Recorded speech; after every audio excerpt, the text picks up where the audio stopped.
aku Arturo Rial. Welcome to the first episode of Say You Anything. Nah, gue jujur aja sebelum kita mulai, gue sih itu insecure dengan diri gue sendiri, dengan suara gue apalagi. Dan gue lakuin ini buat siapa tahu bisa nge-inspire orang-orang yang juga insecure, so they can speak out their minds and open up. So, gue juga bakal mix up banyak banget sama Indonesia dan Inggris, so I hope you don't mind. I'm sorry too if the mic-nya masih agak kurang berkualitas. I'm still using my phone. Kalau misalnya kalian mau bantu support kami dengan cara apapun itu, salah satu yang paling membantu itu kalau misalnya kalian bisa donate kita di traktir.com/sayouanything, cause kita bakal pakai uangnya buat bisa beli mic yang lebih berkualitas. And that's it for the intro. Let's get right into the show.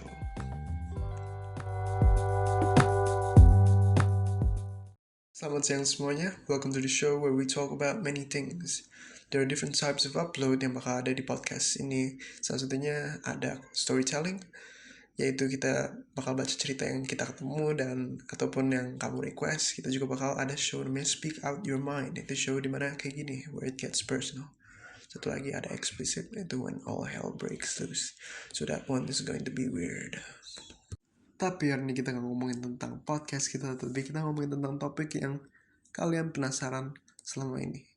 That is, pengalaman aku mempunyai British accent di Indonesia. Aslinya, aku jujur aja, dulu sebelum punya British accent, aku punya American accent. Aku pindah karena aku rasa, ini alasan agak gimana ya. Aku pindah karena, for me, American accent itu sangat membosankan or too mainstream, and oh how I was wrong. It was, I jujur agak nyesel gitu. Aku itu cuma perlu belajar kayak perlu waktu 1,5 bulan itu to be a little bit good at it. Like if you're one of those guys that practice 24/7, like setiap 24 jam gitu ngomong sendiri pakai bahasa Inggris, you don't have to wait like 6 months or 8 months to be good at it. It only takes like 1 to 2 months, and lama-lama if you just keep on practicing that, you will be good at it. But lama-lama you will forget the old accent, which is annoying for me, because pas aku mulai lupa tentang cara ngomong pakai American accent, aku mulai freak out. I still bisa pada saat itu untuk American accent dikit, tapi kata-kata yang kayak A, E, apalagi R itu wow, udah kayak ya udah bukan American lagi. Udah mulai jadi weird gitu. Nah, buat kalian yang pada tanya juga, aku gak belajar British English lewat Harry Potter. Aku belajarnya dari langsung nonton kayak video atau ngikutin celebrities and news anchors gitu. Kalau misalnya aku belajar dari Harry Potter, aku bakal suaranya kayak Skinny Fabs. Dia itu lebih mencondong ke arah selatannya Inggris. That's why he talks like a stereotypical London boy. And that is really good, but also really bad at the same time.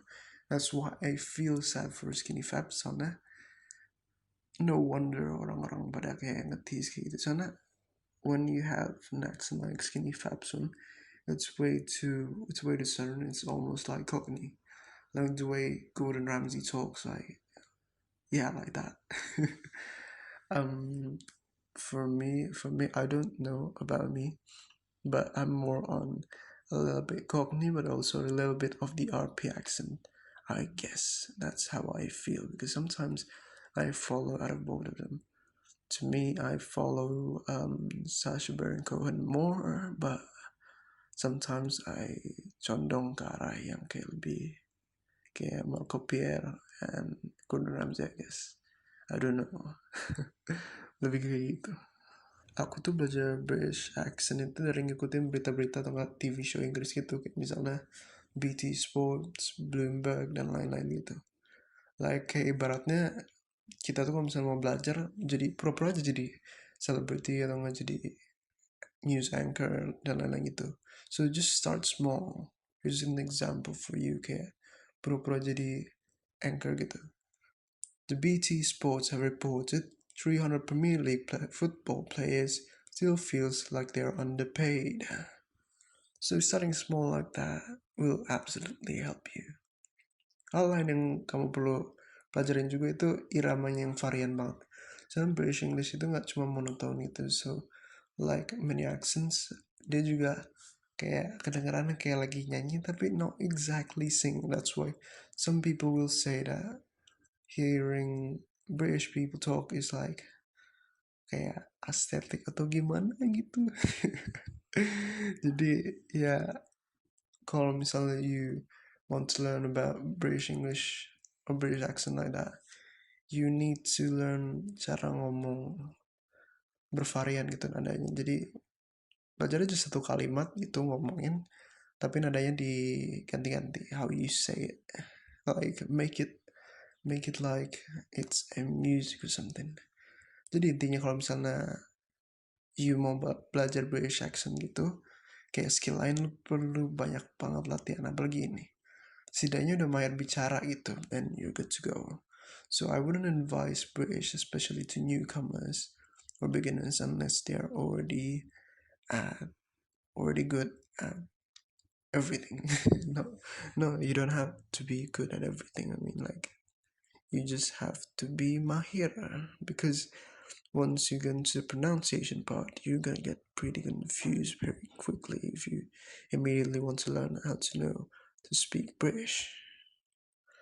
Kalau perlu ku kasih saran tentang move ke British accent atau enggak, stay aja di logat yang kamu punya. Nih, ku ceritain kenapa. Setelah 1,5 bulan, aku akhirnya balik ke sekolah tuh malunya nggak ada ampun. Sampai-sampai di belajar Inggris yang dulu biasanya ku sering ngomong, ku diem. I even told my teacher that I lost my accent, because even though that is not that much accurate, but that's true. Ku udah gak bisa kayak ngomong kata-kata simple kayak I drove a car anymore, because every time I say it, it kayak rasanya kepaksa. I drove a car anymore. So kayak R-nya bisa dengan ketahan. Juga I-nya udah I gitu, it's not I biasa. So it was really scary at the time. Lama-lama aku mulai pede dikit sih, and sampai lama-kelamaan aku mulai seneng sama orang-orang yang mulai kayak notice me. So kalau misalnya singkat cerita, I used to be like the type of kid that tries to impress by buying benda-benda yang mahal, or like doing something cool. So when people started to notice me, it was cool. But lama-kelamaan I feel like it's not worth it. Like, don't worry, I'm not that type of person anymore, but it feels scary aja gitu. Lama-lama juga pas ku udah seiring kayak berbulan-bulan setelah ku rasa kayak wah keren banget itu dapat perhatian, orang-orang udah pada mulai kayak nyebelin gitu. They start to tease me a little bit. They'll be like, can I have a cup of tea, water right in front of my face, and that is annoying as heck. Jadi karena aku kayak gitu, aku inget kadang-kadang when people talk to me in a conversation, I had to downgrade my English a little bit. Like, gue harus ngomongnya kayak I cannot speak English. I have to talk like this so that people don't really well, notice or even ask me about anything like that. It feels so hard when I try to do it, because it just feels so forced sometimes. But yeah, I had to do it because I malu. Jujur aja. So yeah, I changed it into downgraded English. But as soon as I got to grade 12, I start to embrace it a little bit. Ku mulai kurang insecure dan mulai tambah secure.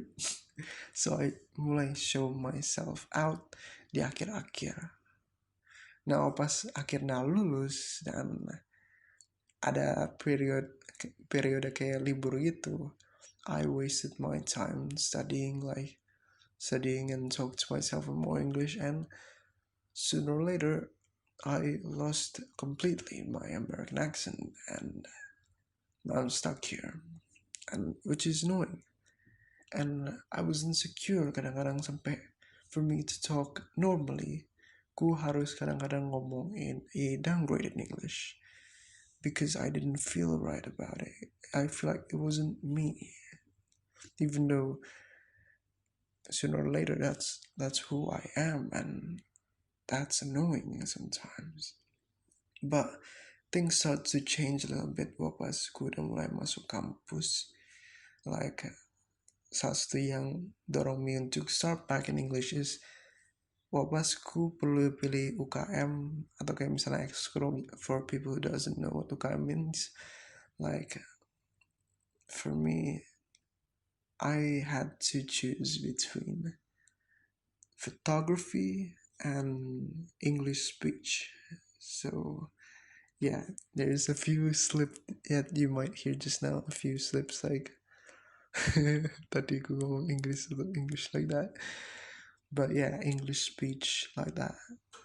So I didn't know which one to choose. I want to go to English because I want to improve my English too, but I'm a little bit shy about it. I'm not good at speeches like that. But photography, I feel like that's not gonna that's not gonna help me that much in social situations. Like I'm still gonna be shy. So I did what any man wouldn't do, which is go to speeches. And in speech, oh my lord, even though it can be a little bit drawn out sometimes, like biasanya agak kelamaan, or like sometimes some of my friends feel like they're bored. To me, it was fun because finally I can explore a little bit. The instructors are really nice. Like they always support the members of the UESC, which is the organization that we're in. Like it was fun, and because of that, aku jadi mulai encourage lagi untuk menjadi accepting my own voice and my own accent, which is really awesome. Like sampai sekarang, I still am studying how to speak the right and the clear way because I still have a hard time. Like ini itu alasan why I'm making this too. And yeah, it's a little bit great, even though I regret having this accent. Jadi banyak sih kelebihan sama keuntungan dari punya British English ini. So maybe aku bakal kasih tahu apa itu kelebihan lebih dulu. So kelebihan dari kayak memiliki British English itu, but yang pertama itu it sounds nice. Nobody can dispute that. It sounds really great. Like I've met a lot of people that just immediately compliments me on how good it is or how British it is. And it's always weird when people give me that compliment, but I enjoy it now rather than trying to hide away from it. Yes, it's kadang-kadang rasanya for me it's kind of norak kadang-kadang, but I don't know. I feel like I have to accept it now rather than trying to escape it. People just say, "Why don't you change back to American accent?" I love to, but now I start to love this one. I start to love this accent back. And kalau misalnya dipikir-pikir, yeah, you start to meet a lot of interesting people, and yang it's like a cheat code sometimes. Like kalau misalnya you're not the popular kids in class, or you're not one of those people that people like to talk to or get to know to. Well, if you learn British, they might think otherwise. Like for me, I used to never can track any intentions from other people or my friends, or the one I used to have a crush on, but now it's pretty easy to the point where I don't really try to impress anyone anymore. So nowadays I just try to be myself. And kelebihan yang kedua itu people sometimes look up to you more. Sometimes orang-orang pada pikir kayak lu itu professional for some reason. Like sometimes people juga pikir you're older than you are, which is funny because one of my friends thought I was older than what my age is when she hears my voice. It was weird. Like yeah, you get all sorts of attention and all sorts of like people trying to make you talk or something like that, and it's good to some extent, but it's not always good. Makanya kita bakal masukin ke dalam kekurangan itu, you're gonna get a lot of wrong attention. Kayak orang-orang yang bakal gangguin you. It's bound to happen. Like sometimes people come to me and be like, so you're British and all that sort of stuff, like can you speak like Harry Potter and some shit like that? Yes, I can speak like Harry Potter, but I don't really like to talk like that. Like to me that's not me. Like when people, I used to love grabbing people's attention using my accent, but now I just want to speak when I have to speak. I don't have to try to show how cool I am. And sometimes when I diam aja, people bakal minta-mintaku untuk lakuin hal-hal ini and speak like that. You'll get teased. It's bound to happen. The next thing yang bisa dibilang aslinya for me, it's actually my fault too. Kadang masih agak susah dimengerti because using a British English, you're gonna have a few words that is pretty hard to hear or pronunciate, and so people bakal agak susah ngerti dikit. Like kalau di Indonesia kan people banyak use American English, American accent I mean. Mereka bakal ngomong itu, so it sounds clearer, it sounds more better sometimes, but when it comes to mereka ketemu like British, they sometimes be like, what is he saying? Kayak nggak ngerti itu. Lu ngomong apaan sih? Udah sih ngomong normal aja. So yeah, sometimes that happens. And when that happens, the best way to counter it is two choices. One, use downgraded English, and the second one is just try to learn to be clear, which is what I'm trying to do in this podcast.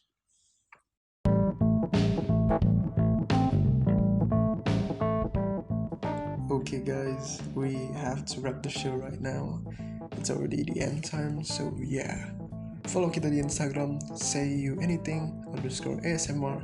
Yes, that is weird because I put ASMR there karena gue lagi open request buat kayak ngomong apa aja yang you kirim di DM. So if you want to make me say something in the DM, just go to my IG and type what you want in the message and I'll speak it for you. So relax, it's free. Alright then guys, jadi we'll see you when the next episode premieres. Stay safe, stay cool, stay chill. Goodbye, good night. See you later.